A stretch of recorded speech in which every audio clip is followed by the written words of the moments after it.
Above all powers, above all kings, above all nature and all created things, above all wisdom and all the ways of man,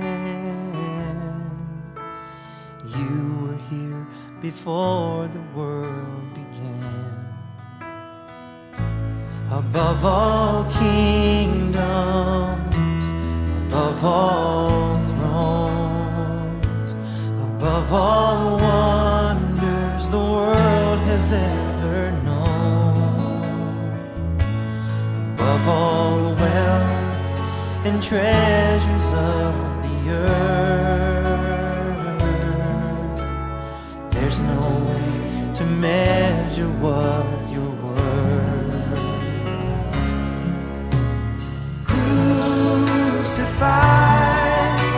And laid behind a stone, you lived to die, rejected and alone, like a rose trampled on the ground.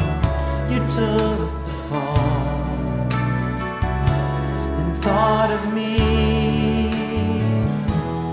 above all.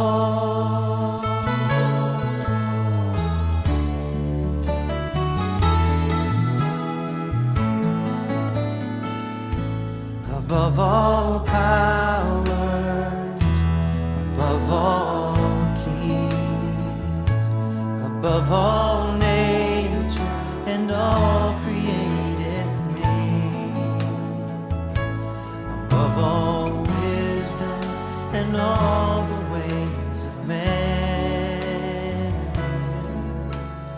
you were here before the world began.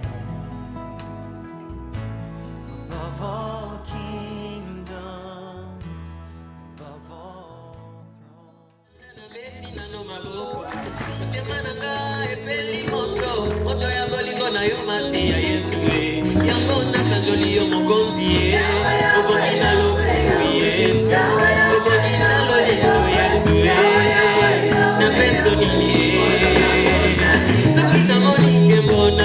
milolo mama welekela kama yele abadome yabona pesi olokumu Yesu masusu lokola yo azalite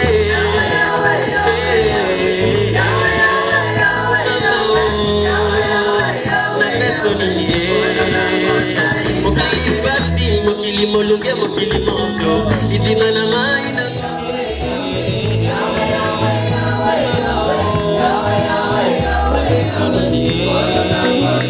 Nazana femi ya monene nzambe nanga Azibami na molimo mosantu Nalini na boda masanjo li papa Masanjo yango kombo nango Yesu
C'est toi que nous sommes en train d'élever, c'est toi que nous adorons, Seigneur. C'est toi que nous sommes en train d'élever, toi le grand roi, Seigneur. Et nous sommes fiers de les faire. Il est digne de recevoir notre reconnaissance, tout simplement parce que pour nous, tu es Dieu. Tout simplement, Seigneur, parce que pour nous, tu te révèles comme Dieu. Et c'est pour cette raison que nous voulons t'élever. C'est pour cette raison, Seigneur, que nous voulons t'élever en cette soirée, Seigneur, pour reconnaître, Seigneur, combien tu es bon, combien tu es merveilleux pour nous, Seigneur. Élève-toi, Seigneur. Élève-toi, Seigneur, parce que tu es digne de recevoir notre adoration, Seigneur. C'est tout ce que nous voulons dire, Seigneur. Tu es digne d'être adoré, d'être élevé. Pour ton amour, tout ce que tu fais dans nous, tout ce que tu es dans nous, Seigneur.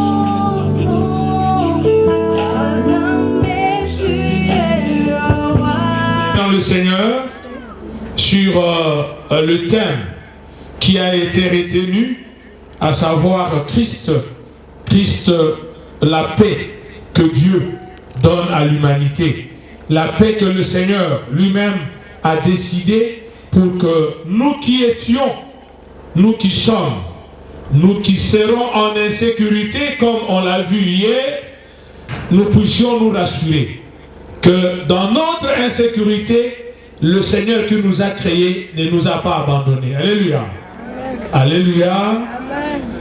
Aujourd'hui, nous allons lire dans le livre du prophète Jérémie. Jérémie chapitre 2.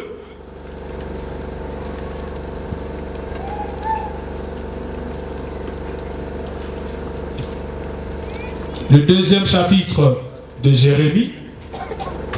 Je vais commencer à partir du 4e verset.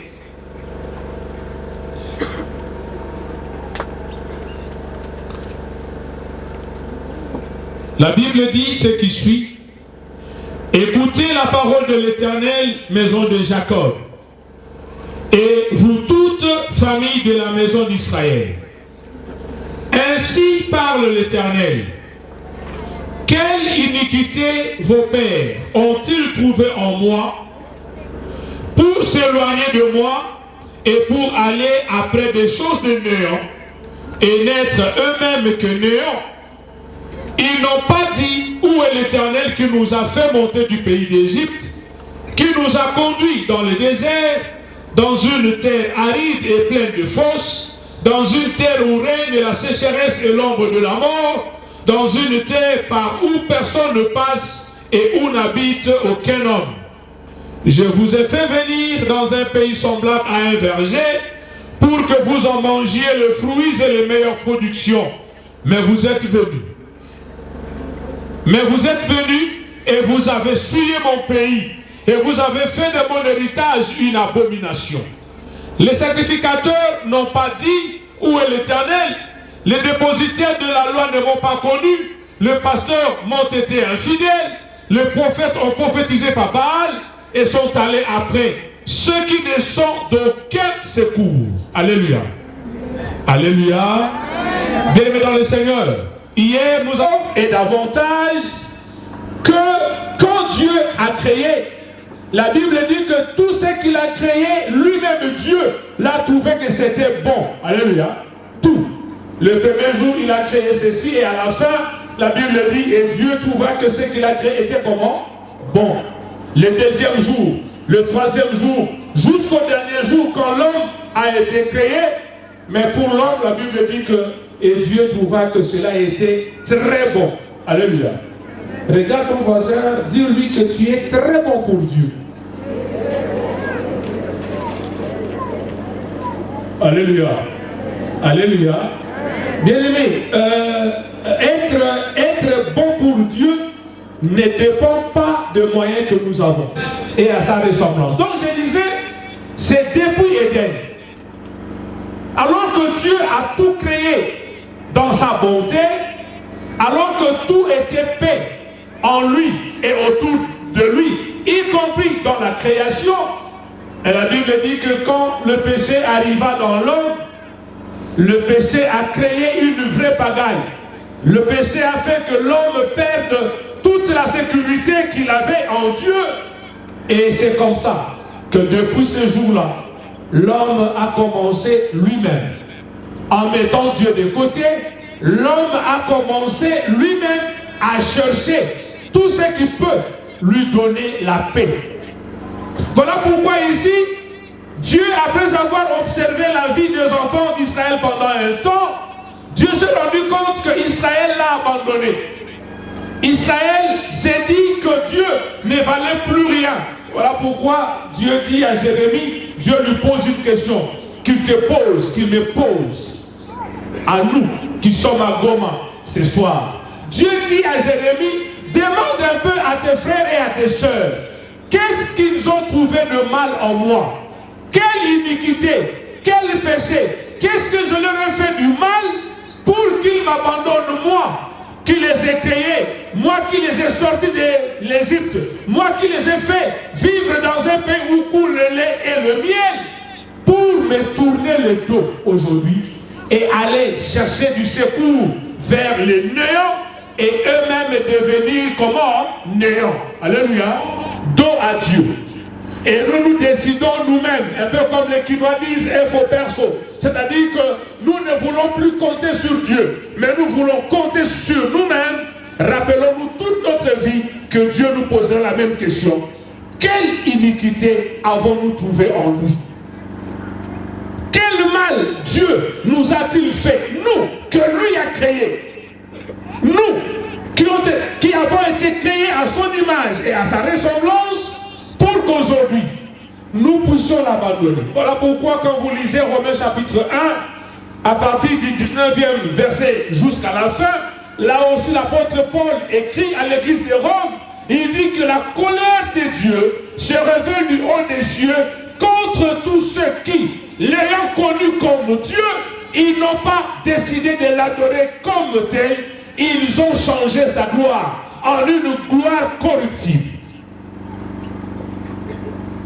J'étais en 5e primaire, j'avais 9 ans à l'époque. L'ami avec qui j'ai eu à suivre le cours pendant toute l'année devant a décidé d'aller s'asseoir derrière nous tous. Et quelques minutes après, il a dit à l'enseignant qu'il ne voyait pas bien au tableau. Bon, l'enseignant lui a dit, si tu ne vois pas bien, c'est mieux que tu puisses quitter là où tu es et que tu viennes te mettre sur les premiers bancs. Là, le tableau sera beaucoup plus proche de toi. Mais non, monsieur refuse. Non, c'était citoyen. À l'époque, c'était encore à l'époque du Jaïr. Citoyen refuse de passer devant. Et il se met à pleurer. Finalement, l'enseignant insiste. Mon ami refuse. L'enseignant est parti chercher le directeur de l'école qui est venu. Le directeur a insisté. Le citoyen de 9 ans a refusé. Et quand le directeur a essayé d'être un peu trop menaçant, mon ami va ouvrir un de ses cahiers et il va sortir une feuille d'une certaine fleur pour dire au directeur devant nous tous qu'il ne peut pas venir devant parce que ses parents et qu'il se mette derrière nous tous. Pourquoi? Parce que la feuille avait le pouvoir de récupérer toutes nos intelligences et de les lui donner. Frères et sœurs, on n'avait que 9 ans. Et à 9 ans, un enfant de 9 ans a été informé par ses parents qu'il y a une feuille qui peut les intelligences de tous ses amis. Et je vous informe que jusqu'à aujourd'hui, il n'a jamais eu son diplôme d'État. Quelle iniquité avons-nous trouvé en Dieu pour l'abandonner? Lui qui est la paix, lui qui incarne la paix, lui qui nous... Que nous, humains, nous puissions l'abandonner, comme Adam et Ève l'ont fait. Je le dis dimanche pour ceux qui étaient là. Adam et Ève qui étaient nus, mais qui étaient en paix, les jours où ils se sont révoltés contre Dieu, leur état normal est devenu une insécurité et ils sont allés chercher eux aussi des feuilles pour couvrir leur nudité. Frères et sœurs, lorsque l'homme perd la paix avec Dieu, il cherche à combler ce vide par une autre sorte de paix. Il pense qu'en faisant X ou Y chose, il sera en paix avec Dieu. Mais Dieu est en train de nous dire ce soir que c'est une grosse erreur. Je le dis, depuis lors jusqu'à nos jours, l'homme se satisfait de beaucoup de voies pour se sentir en sécurité. Et Dieu, qui est la paix, Dieu qui donne la paix, Dieu se plaint. Il dit, quelle iniquité vos pères ont-ils trouvé en moi? Alléluia. Quelle iniquité avons-nous, nous qui sommes là? Et chacun de nous va voir si quelle est sa situation par rapport à ces différentes solutions que l'humain se donne lui-même. Je me rappelle encore, quand je suis arrivé aux humanités, une amie est allée cette fois-là chercher fétiche pour être épousée par un homme riche. Elle est allée, on devait avoir autour des 17-18 ans. Et vous savez que les filles arrivent trop vite à maturation par rapport à nous, les garçons. Alors qu'à l'époque, moi, le mariage n'était même pas encore un rêve. Elle pensait déjà au mariage. Mais comme elle était d'une famille extrêmement pauvre, Elle s'est dit, mieux vaut que j'aille chez un féticheur. Elle est partie, le féticheur lui a donné un premier test. Elle est venue essayer, et moi j'ai vu de mes propres yeux, en moins d'1 mois, 3 gros messieurs sont venus pour l'épouser. Et un jour, son père qui était ancien de l'église, revenant de là où il était parti, non simplement il a trouvé qu'on avait préparé à manger, mais c'était de la viande. Et l'assiette, son assiette était pleine de viande. Quand il a ouvert l'assiette, il a dit, waouh, maman, qui nous a ainsi bénis? Sa femme lui dit, non papa, mange seulement. L'homme dit, non, je veux simplement savoir qui nous a fait du bien. Sa femme dit, non, mange. Alors, c'est devenu un débat. Finalement, l'homme dit, si tu ne me dis pas la source de cette viande, je ne mange pas. Et c'était là son salut. Parce que quelques jours après, la fille est rentrée chez le féticheur pour lui dire que non, c'était bon. Et le féticheur lui a dit, comme c'est bon, comme le test a donné, tu dois m'amener un coq blanc. Et comme elle était naïve, alléluia, comme elle était naïve, elle est allée au marché, elle a acheté un coq blanc. Et puis quand elle a ramené, le féticheur lui a dit non, ce n'est pas ça le coq blanc. Le coq blanc, tu dois sacrifier quelqu'un de ta famille. Elle a dit, ça y est, prends mon père. Pendant une semaine, le féticheur s'est débrouillé avec sa magie pour avoir ses papas, il n'a pas su. Il a appelé la fille pour lui dire, on change de personne parce que la personne que tu nous as donnée, on n'arrive pas à la voir. La fille a dit non, la seule personne qui est contre mon succès à moi, à la maison, c'est mon père. Il n'y a que lui qui doit partir parce que ma mère et mes frères doivent vivre heureux. Ils ont essayé, ça n'a pas marché. Elle est devenue folle. Voilà une piste, le fétiche. Que les gens se donnent, pensant que les fétiches peuvent leur donner la paix. Il y a des gens qui dorment avec des histoires sous leur matelas. Il y en a d'autres qui se promènent avec des histoires sous leur corps parce qu'on leur a dit, si tu n'as pas ça, tu n'es pas en sécurité. Les fétiches sont une voie que l'homme s'est donnée, pensant qu'avec ça, il va être en paix. Moi, j'ai appris un jour que lorsque vous voulez dormir, pour que les sorciers ne viennent pas vous envoûter, prenez un verre, mettez-y de l'eau et déposez devant la porte. Il y a d'autres qui sont allés dans l'idolâtrie. Israël, et quand nous lisons Exode 32, on se rend compte que Moïse est allé pour recevoir la tablette de loi. Et il a tellement fait longtemps que les enfants d'Israël se sont dit, bon, Moïse, on est dit Aaron, leur a demandé leurs histoires en or. Ça veut dire quoi? Ça veut dire que qui avait une chaînette, qui avait une gourmette, qui avait boucle d'oreille, une bague, et que sais-je encore en or, devait donner. Et Pharaon a fondu tout cet or-là pour fabriquer un veau. Et j'aimerais attirer notre attention, bien aimé. Ces Israélites, la Bible dit, ils ont fait 430 ans en Égypte. Ils ont été esclaves pendant 4 siècles. Ils portaient les mêmes bagues, le même, c'est pas moi quoi, boucle d'oreille, les mêmes chaînettes. Mais ces histoires-là ne les ont pas aidés à quitter l'esclavagisme. Alléluia.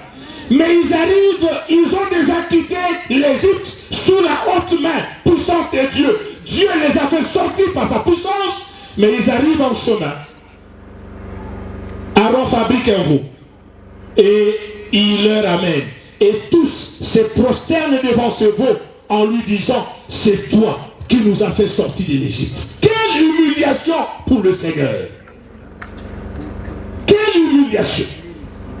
C'est là où Dieu s'est mis dans tous ses états. Il a dit à Moïse, ces peuples, je vais l'exterminer parce que ça c'est une insulte contre moi. Et je me rends des idoles. Et quand vous lisez Jérémie chapitre 10, je vous demanderai de le lire pendant le temps que vous aurez à la maison. Vous allez voir là-bas que Dieu Dieu se moque carrément. Dieu se moque de tous ces gens qui mettent leur confiance dans des idoles. La Bible dit que les idoles ne sont qu'en bois, ne sont qu'en or, et toutes ces choses-là, c'est Dieu qui les a faites. Comment nous les humains, nous pouvons accepter qu'une partie d'un arbre a été utilisée pour fabriquer cette chair où je suis en train de prêcher. Une autre partie a été utilisée pour fabriquer des meubles que nous avons dans nos maisons. Chaises, tables, armoires, lits et que sais-je encore. Mais une autre partie du même arbre soit taillée par quelqu'un et qu'on nous dise que non, si nous prenons cette statue-là et que nous la mettons à la maison, elle va nous produire de l'argent, elle va nous protéger, elle va faire des choses que seul le Seigneur est capable de faire. Ça, c'est une preuve que nous sommes loin et très loin de ce que le Seigneur veut de nous. Alléluia. Alléluia. Alléluia. Est-ce qu'on est ensemble? On est ensemble? Merci beaucoup. L'idolâtrie, mes frères et sœurs. Des gens sont tranquilles. Parce qu'on leur a dit, si tu portes ceci, si tu mets cela à tel endroit, si tu fais ceci, si tu fais tel geste, tu es en paix, tu es en sécurité. Voilà pourquoi il y a même des mouvements religieux, des mouvements mystiques qui sont nés. Là où on est en train de nous apprendre comment nous pouvons dominer. Comment nous pouvons dominer le monde et que le monde ne puisse pas avoir un contrôle sur nous. Et beaucoup y vont. Et beaucoup s'y perdent. Et ce qui est triste, c'est que dans ce mouvement, on vous dit que vous pouvez continuer à être chrétien, mais être de la Rose-Croix. Vous pouvez continuer à être chrétien et être de Maïkari. Vous pouvez continuer à être chrétien et c'est pas moi être de quelle loge qui a Dieu. Ça veut dire quoi? Au même moment que Dieu était adoré, le diable voulait aussi recevoir la même adoration qui était réservée à qui? À Dieu. Donc, chaque fois qu'on va te dire que tu peux être chrétien, mais non. Retiens que c'est une solution de paix qui ne vient pas de Dieu. Parce que notre Dieu dit qu'il ne partage sa gloire avec qui? Avec personne. Alléluia. Personne. L'idolâtrie, mes frères et sœurs, a tellement pris des racines dans notre existence que les gens, le matin ou l'après-midi comme aujourd'hui, peuvent venir ici et dire que non, oh Seigneur, tu es grand. Tu es tellement grand, il n'y a pas plus grand que toi. Ça c'est ici. Mais la nuit, ils sont chez un féticheur parce qu'ils ont besoin d'un enfant. Maintenant, je vous pose la question. Entre quelqu'un qui vient dire ici, pendant l'adoration, que Seigneur, tu es grand, et celui qui va chez un féticheur pour que le féticheur lui donne un enfant. Entre Dieu qui a été déclaré grand simplement ici par la bouche, et les féticheurs, qui est vraiment grand? Ah? Le féticheur. On dit que non, le Seigneur, tu es grand. Mais on va voir le marabout pour avoir un poste. Voilà pourquoi j'ai eu du mal à continuer à jouer au foot. Parce que on nous a appris quand on était encore à l'époque que oui, bon, prier c'est bien, mais pour gagner un match, moi je me rappelle une fois, on nous a dit, pour gagner ce match, les joueurs ne doivent pas manger la nourriture faite par des mains d'hommes. Voilà. Il ne fallait pas qu'un homme prépare à manger. Alors on s'est dit, alors maintenant, on va manger comment? On nous a dit, non, calmez-vous.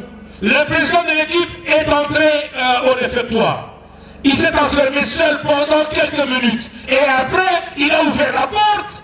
Il nous a invités. On a trouvé à manger, qui fumait sur la table. Ceux qui voulaient en manger, nous autres là, on a fouillé.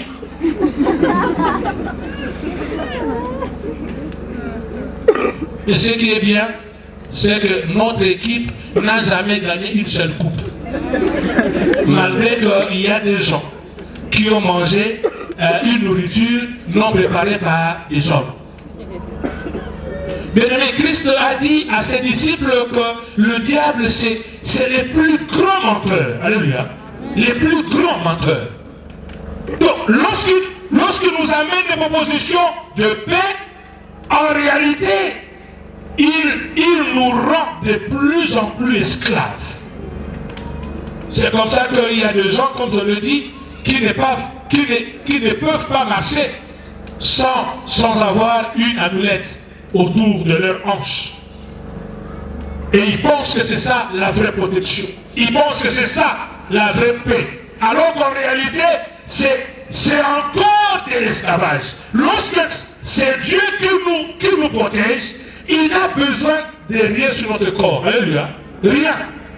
Il a juste besoin de notre foi en lui et cela suffit pour que lui s'élève en notre faveur. Et je l'aime bien parce qu'il dit, c'est lui qui veille sur Israël, ne dort ni ne sommeille. Alléluia. Question, quel mal il nous a fait pour que nous faisons semblant de lui appartenir.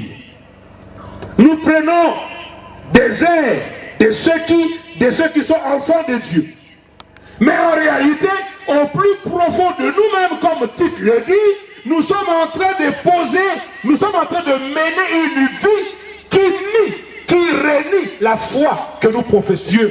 Il a décidé de ne jamais mettre nos vies en nous. Alors la grande question c'est celle-ci, mon frère, ma soeur. Si tu veux savoir si tu es hypocrite ou non, pose-toi une seule question et toi-même donne la réponse. Si tel que nous sommes là, le Seigneur décide de mettre ta vie, de mettre ma vie à nu. C'est-à-dire que non, il projette, il met ici un écran géant et il décide de projeter tel que les autres la connaissent. Ça va être comment? S'il n'y a pas une contradiction entre la vie que nous connaissons de toi, ou la vie que toi tu connais de nous, et la vie que Dieu va projeter, gloire à Dieu. Alléluia. Mais s'il y a une contradiction, c'est-à-dire que ce que tu parais ici, et ce que tu es en réalité, il y a un conflit entre les deux. Sache que tu es dans cette autre piste d'une recherche de paix. Tout le monde voit en nous l'exemple parfait, alors qu'en réalité, au plus profond de nous-mêmes, nous ne sommes pas ce que nous paraissons. Voilà pourquoi Christ pouvait dire aux pharisiens, vous êtes des tombeaux blanches. Tombeaux blanches. C'est-à-dire que ici dehors, il y a une très belle couleur, une très belle peinture. Mais qu'est-ce qu'il y a à l'intérieur d'une tombe? Qu'est-ce qu'il y a? Des ossements. Ok? Même si la tombe est belle, bien décorée, mais si vous entrez à l'intérieur, vous trouvez quoi? Des os. Il n'y a rien. Il n'y a rien de vie à l'intérieur. Rien. Alors pourquoi voulons-nous plaire aux hommes? Pourquoi voulons-nous que les hommes aient de nous une très bonne opinion que Dieu n'a pas? Voilà pourquoi la Bible dit, on ne se moque pas de Dieu. Alléluia. C'est qu'un homme semera, il le moissonnera. C'est que tu sèmes, oui, par rapport à nous, et c'est là où moi j'ai toujours béni Dieu, mais c'est aussi un danger, parce que Christ parlant d'une parabole, il dit qu'un homme a planté du blé. Et la nuit, l'ennemi est venu planter des livrées. Et quand les travailleurs sont allés pour mettre de la propriété, ils se sont rendus compte qu'il y avait une plante qu'eux n'avaient pas plantée. Ils sont revenus chez le propriétaire pour lui dire, maître, il y a un problème au champ. Nous, on a planté du blé, mais on voit aussi qu'il y a des livrées qui poussent. Nous te proposons que nous puissions couper l'ivraie. Le maître du champ leur a dit non. Laissez les deux plantes faire quoi? Pousser comment? Ensemble. Alléluia. Alléluia. Bien-aimés, c'est ici dans cette église, telle que nous sommes là, que les portes sont ouvertes à tout le monde. C'est ici, sur terre. C'est ici, sur terre, où toutes les portes des églises du monde sont ouvertes et on demande à tout le monde d'entrer. Mais il y a un jour où le maître de la moisson dit non, laissez pousser les deux jusqu'au jour de la récolte. Parce que moi-même, je sais ce que moi j'ai planté. Et ce jour-là, ce que moi j'ai planté, je vais le mettre à côté. Et ce que moi je n'ai pas planté, je vais aussi le mettre de l'autre côté. Et ça va finir où? Dans le feu. Voilà pourquoi, mon frère, ma soeur, tu n'es chrétien que par rapport à nous, les humains. Mais Dieu qui sonde le cœur et le rein sait que tu n'es pas chrétien. Pire même, Dieu sait que tu es un suppôt de Satan. Tu es quelqu'un que le diable a injecté dans l'église pour que l'église puisse connaître le poison mortel du péché. Oui, continue à faire ce que tu fais. Mais un jour arrivera où le Seigneur te dira: éloigne-toi de moi, je ne t'ai jamais comment connu. Donc l'hypocrisie, mes frères et sœurs, est une autre voie que l'homme utilise pour vivre en paix. Mais comme je le dis, cette voie ne paye pas, d'autant plus que le jour du jugement dernier, pour aller en enfer. Non! Le Seigneur lui-même sait qui va entrer et qui ne va pas entrer. Voilà pourquoi Apocalypse dit que celui qui est injuste continue à être comment? Injuste. Que celui qui s'essuie encore. Mais que celui qui est juste continue à faire quoi? La justice. Car je viens bientôt et ma rétribution est avec moi. Il y a des gens qui ont cherché d'autres voies pour vivre en paix. Ce sont des gens qui sont dans des guerres. Voilà. La guerre, les milices, les rébellions et que sais-je encore, sont encore une autre voie que les humains se sont donnés pour vivre en paix. Je le dis le dimanche, que quand Caïn s'est rendu compte que son frère devenait une insécurité pour lui, il a décidé de mettre fin à la vie de son frère. Comme aussi nous aujourd'hui, nous sommes en train de tout faire pour anéantir ceux qui ne sont pas forts. Et nous pensons que si nous les anéantissons, nous serons en paix. Il y a certains qui ont vraiment des armes, qui tirent et qui tuent. Et à travers le monde, nous appelons. Moi-même, avant de venir ici, quand j'ai annoncé que non, je devais venir à Goma, tout le monde m'a rappelé que non, il y a insécurité à l'Est. Tout le monde. S'il fallait que j'entende la voix de tout le monde, je ne serais pas venu. J'allais peut-être avancer une raison qui était valable déjà sur le pasteur, pour dire que non, moi je suis enseignant à l'université, et c'est la mauvaise période, et tout. Alors qu'en réalité, la vraie raison allait être quoi? L'insécurité. Mais pourquoi il y a insécurité? Parce qu'il y a certains qui pensent avoir toutes les raisons du monde, et d'autres n'en ont pas.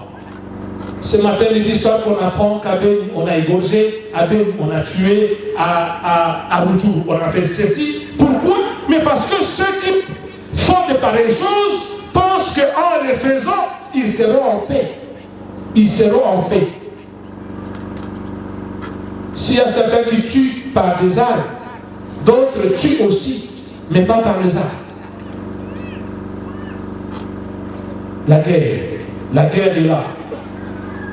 Hier, je discutais avec une de mes cousines qui vient à peine de finir son université et elle était en train de m'informer que non, l'homme qui lui faisait la cour, en réalité, elle avait menti, c'est un homme marié, mais malgré cela, il est toujours prêt à ce que ma nièce soit sa femme.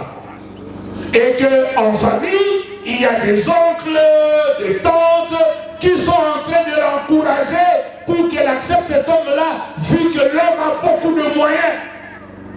Alors je lui ai juste posé une question.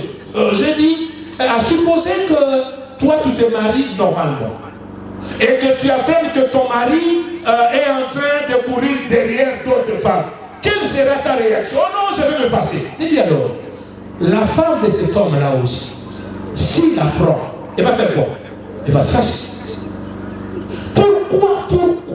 Pourquoi vous, les jeunes filles d'aujourd'hui, vous voulez faire guerre au mari d'autrui? Pourquoi? Une autre temps, il m'a dit qu'il est prêt à chasser sa femme pour l'épouser. Ouais, il ne l'a pas encore chassé. Il est prêt à faire quoi? À chasser. Une bonne raison de cette guerre-là, c'est que beaucoup de filles d'aujourd'hui pensent que les hommes qui ont un peu de moyens ont commencé par avoir de moyens. Non. Ils ont été comme les hommes que vous ne voulez pas aujourd'hui. Ils ont commencé leur vie. Moi, je me rappelle avoir commencé ma vie comme Salomon. Vous savez, Salomon, c'est qui? À qui? Salomon, c'est celui qui passe nuit au salon. Alléluia. J'ai commencé par passer nuit. Donc, j'ai commencé par être Salomon. Après, je suis allé dans un studio. Après, c'était une chambre de salon. Et ainsi de suite, jusqu'à aujourd'hui, avoir toute une parcelle. Mais il a fallu plusieurs années. Ça veut dire que la femme avec qui moi j'ai commencé la vie a dû souffrir avec moi pour qu'on arrive là. Mais toi, tu ne vas pas souffrir. Toi, tu veux que aussitôt que tu arrives là, que ton mari ait avion, navette, tout, parcelle, voiture, tout. C'est bien. Alléluia. Alléluia. C'est de cette guerre de postes, même à l'église. Moi, je pose toujours la question, qu'est-ce qu'il y a à l'église pour que nous, les pasteurs, nous puissions nous tirer à boulet rouge? Je n'ai jamais compris. C'est pas toujours la même question. Qu'est-ce qu'il y a à l'église? Pasteur, je le représentant légal, finalité, c'est quoi? Qu'on puisse le chasser. Une autre guerre, c'est la guerre tribale. Bien-aimé, la Bible dit que Christ, quand il est venu, il a brisé toutes les barrières. Alléluia.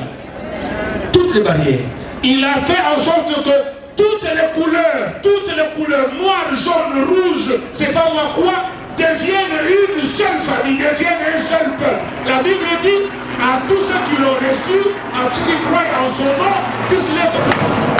Mais nous arrivons au nom, nous sommes les bébés, et sont les bachis, nous sommes les Emma, et sont les nanés à l'église.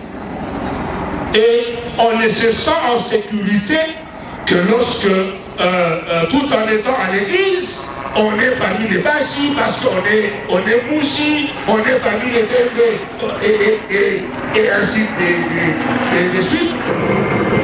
Une autre voie, ce sont ces hélicos qui passent ici.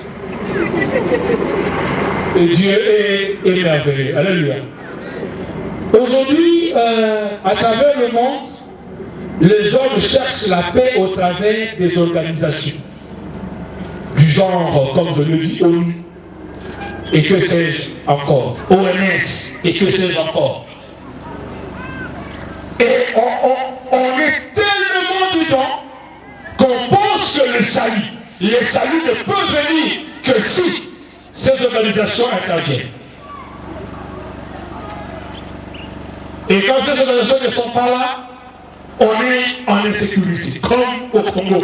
Quand vous demandez à l'opposition entre le gouvernement et MONUSCO, qui doit organiser les élections, même sans réfléchir, l'opposition va te dire qui? MONUSCO. Sans réfléchir. Si tu demandes au gouvernement, entre MONUSCO et toi, qui doit organiser? Le gouvernement va dire non, je suis souverain dans ce monde. Pourquoi? Parce que chacun pense être la solution à la paix des gens. Mais laissez-moi vous dire en terminant à citer, je peux ajouter les accords politiques. On est là, passer midi soir, on est en train de vous parler des accords. Hier ou avant-hier, on a nommé des membres du CNTA et j'ai vu un tollé général à Kinshasa. Pourquoi? Parce que le zèle ne joue que par cela et d'autres pensent que c'est une autre trahison.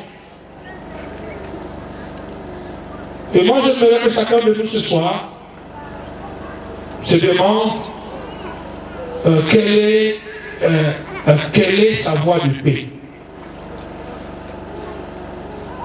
Tu es étudiant, tu es élève. Moi, je l'ai toujours dit, c'est bien que les gens puissent crier qu'ils ont eu leur diplôme. C'est bien. Mais quand toi-même, tu as ton diplôme, tu le regardes. Est-ce que tu es en paix? Alléluia. Maman, papa, ton fils, ta fille a eu son diplôme d'État. C'est bon. Mais est-ce que vous êtes en paix? À Kinshasa, certains diplômes s'obtiennent comment? Les promoteurs des écoles demandent de l'argent aux enfants. Les enfants demandent l'argent aux parents. Les parents donnent l'argent aux enfants, les enfants amènent l'argent chez le promoteur amène l'argent chez les inspecteurs. Et les inspecteurs font assez que l'école la fasse bien 100%. Et tout le monde, quand on sort le résultat, tout le monde est heureux. On va coller ici lundi, on m'a informé qu'il y a collation lundi. C'est lundi ici. Étudiant, tu seras collé. Oui, gloire à Dieu. Mais est-ce que vraiment est-ce que tu es en paix?